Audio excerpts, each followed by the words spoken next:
अभी ये जो उपग्रह के चित्र आप देख रहे हैं, ये साइक्लोन स्टॉर्म जवाद जो बे ऑफ बंगाल में अभी केंद्रीभूत है और धीरे धीरे ये उत्तर उत्तर पश्चिम दिशा में गति कर रहा है। Next slide please. The low pressure area 30 तारीख को फॉर्मेशन हुआ था अंडमान सी के ऊपर। 2 तारीख शाम को ये डिप्रेशन में परिणत हुआ और 3 तारीख सुबह यानी आज एक डीप डिप्रेशन हो गया और आज नून को ये एक साइक्लोन स्टॉर्म में परिणत हो गया है। इसका नाम है जवाद। ये सऊदी अरबिया का प्रपोज्ड नाम है। इंडिया मेट्रोलॉजिकल डिपार्टमेंट एक रीजनल स्पेशलाइज्ड मेट्रोलॉजिकल सेंटर है, recognised by world meteorological organisations. हम सभी कंट्री को साइक्लोन के बारे में जानकारी देते हैं और जब साइक्लोन डेवलप होता है इसका नामकरण भी करते हैं, इसलिए हम अभी इसका नाम जवाद रखे हैं as per the standard procedure. और इसके सेंटर के पास जो विंड स्पीड है वो जब तक 60 to 70 kilometre per hour, gusting to 80 kilometre per hour है। और ये अभी 420 kilometres south south east of Visakhapatnam है और 650 kilometre south south east of Paradip and 530 kilometres south south east of Gopalpur है। Next please. अभी जो साइक्लोन इसका रेखांकित चित्र आप देख पाएंगे कि इसका ट्रैक कैसे रहा है। पास्ट 24 आवर्स आप देखेंगे कि ये नॉर्थ वेस्ट वार्ड लगभग मूव किया है और धीरे धीरे ये नॉर्थ वेस्ट होते हुए फिर नॉर्थ वेस्ट मूव करेगा और कल शाम तक विशाखापट्टनम की ईस्ट में west central bay of Bengal पे ये केंद्रीभूत होगा और फिर ये धीरे धीरे बढ़ के 5th नून माने 5 तारीख को अराउंड नून टाइम पर पूरी के आसपास पहुंचेगा। माने 4 तारीख शाम के बाद इसका दिशा परिवर्तन होगा और 4 तारीख शाम से ये साइक्लोन धीरे धीरे नॉर्थ ईस्टवर्ड मूव करेगा along Odisha coast and adjoining north Andhra Pradesh coast. और जब तट के पास होगा, सबसे क्लोज होगा, वो है 5 तारीख अराउंड नून, पूरी एरिया में ये टच करेगा।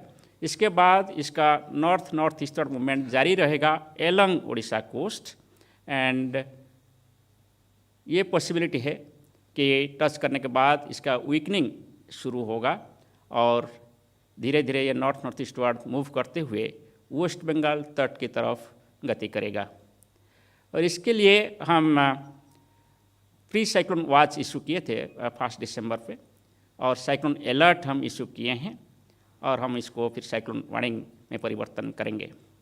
स्पेशल वार्निंग पहले हम अंडमान निकोबार आइलैंड्स के लिए दे रहे थे और अभी अंडमान निकोबार आइलैंड्स के लिए हम डी वार्निंग कर चुके हैं क्योंकि अभी ये सिस्टम अंडमान निकोबार आइलैंड से बहुत दूर आ चुके हैं। और अभी सिर्फ वार्निंग आंध्र प्रदेश, उड़ीसा और गेंजेटी वेस्ट बंगाल के लिए है, स्पेशली विंड और रेनफॉल की वार्निंग।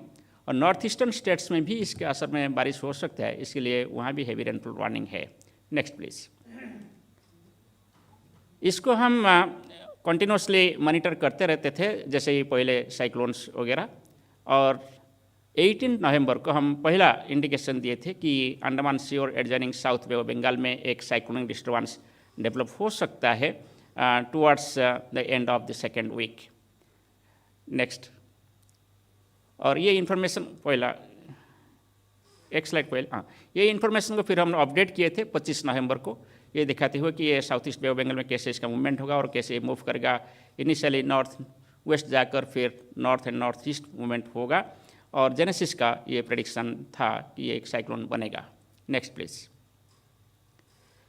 हम स्पेसिफिकली रेनफॉल का प्रेडिक्शन देखें तो जो अंडमान निकोबार आइलैंड के लिए जो रेनफॉल फोरकास्ट था हम इसको अभी डी वार्न कर चुके हैं। आज कोई ऐसे हैवी रेनफॉल हम एक्सपेक्ट नहीं कर रहे हैं अंडमान निकोबार आइलैंड्स पे, कि स्ट्रॉन्ग विंड भी एक्सपेक्ट नहीं कर रहे हैं। मगर नॉर्थ कोस्टल आंध्र प्रदेश और उड़ीसा के लिए अभी सबसे ज़्यादा वार्निंग है। इसमें heavy rainfall at isolated places commence हो सकता है, शुरू हो सकता है नॉर्थ कोस्टल आंध्र प्रदेश और एडजॉइनिंग साउथ कोस्टल उड़ीसा में आज शाम से, यानी 3 तारीख शाम से शुरू हो सकता है। 4 तारीख को इंटेंसिटी बढ़ेगा रेनफॉल का और heavy to very heavy rainfall at isolated places और extremely heavy rainfall at isolated places भी हो सकता है north coastal Andhra Pradesh districts जैसे विशाखापट्टनम, श्रीकाकुलम और विजयनगरम में, और उड़ीसा की सभी तटीय डिस्ट्रिक्ट्स में, जैसे गंजाम, गजपति, खुर्दा, नयागढ़, पुरी, जगतसिंहपुर, केंद्रापड़ा, ये सभी, भद्रक, बालासोर, ये सभी इलाका में heavy to very heavy rainfall at a few places और आइसोलेटेड प्लेसेस में एक्सट्रीमली हैवी रेनफॉल हो सकता है। ये सभी इलाका भुवनेश्वर एंड कटक सिटी को भी इंक्लूड करता है। और 5 दिसंबर को रेनफॉल एक्टिविटी कम हो जाएगा उड़ीसा में, मगर फिर भी heavy to very heavy rainfall हम एक्सपेक्ट कर सकते हैं north coastal Orissa and adjoining interior Orissa. West Bengal और आसाम, मेघालय के लिए, वेस्ट बंगाल के लिए heavy to very heavy rainfall at isolated places हो सकता है 4 तारीख और 5 तारीख को, और आसाम, मेघालय, त्रिपुरा, मिजोरम वगैरह में 5 तारीख और 6 तारीख को heavy rainfall at isolated places हो सकता है। Next please. सो अभी हम इसको ग्राफिकली देखें तो ये जो रेड कलर वार्निंग हम रखे हैं, आंध्र प्रदेश में 3 डिस्ट्रिक्ट के लिए हम रेड कलर वार्निंग रखे हैं, वो है श्रीकाकुलम, विजयनगरम एवं विशाखापट्टनम। ये 3 डिस्ट्रिक्ट के लिए विंड स्पीड रहेगा जैसे 80 to 90 km/h going to 100 km/h, और रेनफॉल भी रहेगा heavy to very heavy rainfall at a few places and isolated extremely heavy fall specially on 4 दिसंबर। मगर 3 दिसंबर को आज से बारिश शुरू होगा, इसलिए आज के लिए ऑरेंज कलर वार्निंग है, कल के लिए रेड कलर वार्निंग है। रेड का मतलब होता है कि एक्शन। ऑफ कोर्स ये सभी वार्निंग की वजह से कंसर्न स्टेट गवर्नमेंट और सेंट्रल गवर्नमेंट एजेंसीज एक्शन ले रहे हैं। और इसके बाद लेट अस सी क्या उड़ीसा के लिए वार्निंग है। Next please. District wise warning ये उड़ीसा के लिए आज हम आइसोलेटेड हेवी रेनफॉल वार्निंग दिए हैं, mainly south coastal and adjoining north coastal Orissa districts. But 4 तारीख के लिए हम ज़्यादा इंटेंस रेनफॉल वार्निंग एक्सपेक्ट कर रहे हैं, इसलिए रेड कलर वार्निंग और ऑरेंज कलर वार्निंग जारी है, और सभी कोस्टल डिस्ट्रिक्ट्स और एडजॉइनिंग इंटर डिस्ट्रिक्ट्स के लिए वार्निंग है। और 5 तारीख को जैसे मैं बोल रहा था नॉर्थ कोस्टल डिस्ट्रिक्ट्स में ज़्यादा बारिश होने का उम्मीद किया जा रहा है, और इसलिए अकॉर्डिंगली वहाँ वार्निंग जारी है। Next please.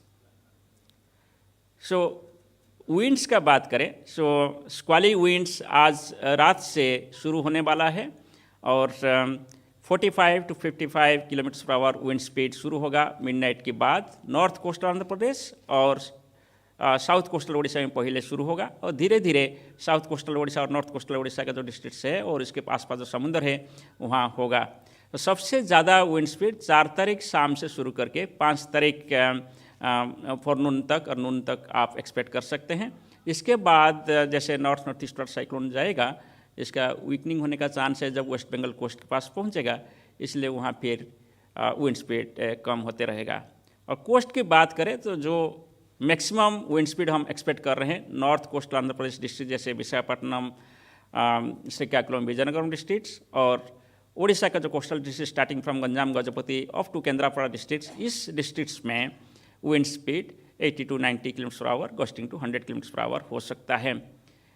फिर भी टेम्पररी पीरियड के लिए ये साइक्लोन एक सीवियर साइक्लोन सिस्टम रहेगा सी में, जहाँ की wind speed 90 to 100 km/h going to 110 km/h हो सकता है। Next please.